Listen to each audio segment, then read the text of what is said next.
Cinque Maggio 2002. Pour ceux qui ne savent pas ce que c'est, je vais quand même parler du contexte, parce que c'est pas très connu en France. En Italie, c'est très connu. Généralement, les supporters de la Juve le fêtent chaque année. C'est une course au championnat. Du coup, selon moi, c'est le plus beau championnat de l'histoire.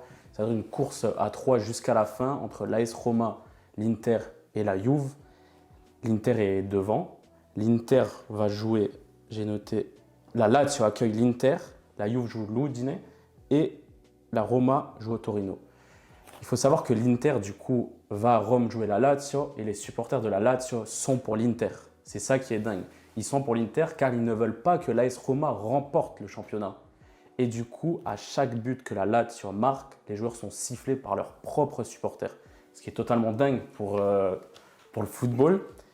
Et vous perdez 4-2. Vous perdez 4-2 contre la Lazio, la Juve l'emporte, la Rome l'emporte, la Juve est championne d'Italie, l'AS Roma finit deuxième et vous finissez troisième.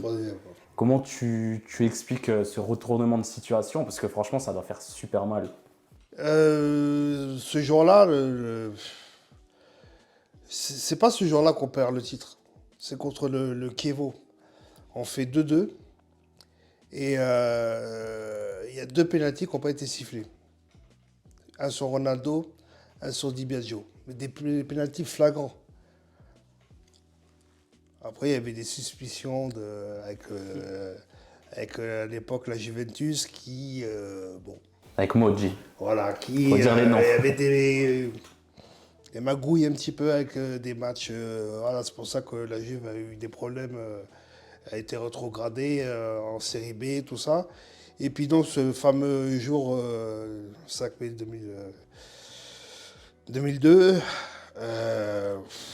wow, c'était tout le monde pleurait. Parce qu'on se voyait champion, on se voyait, même encore au jour d'aujourd'hui, je repense, je me dis, mais merde, sur mon palmarès, j'ai qu'une coupe de la Ligue. Et j'aurais voulu avoir un titre de champion d'Italie. Même après, tu dis, tu as été champion d'Italie. Surtout que la Lazio ne jouait rien. Ah non, il jouait rien, il jouait rien. Mais il jouait juste pour la haine contre l'AS la Roma. Roma, ouais, c'est ça. Mais il y avait un joueur, Karel Poborski, qui ce jour-là, il jouait jamais pratiquement. Et lui, peut-être qu'il n'avait pas compris. Et il était à fond et il met un doublé. Après, il y avait des erreurs d'un défenseur, Gresco, qui, après, tout le monde a dit que c'était de sa faute aussi. Mais bon, c'est vrai qu'on ce jour-là, on n'a pas fait un bon match. Alors que les joueurs de la Lazio ont joué voilà, tranquille. Et même eux, limite, ils levaient un petit peu le pied.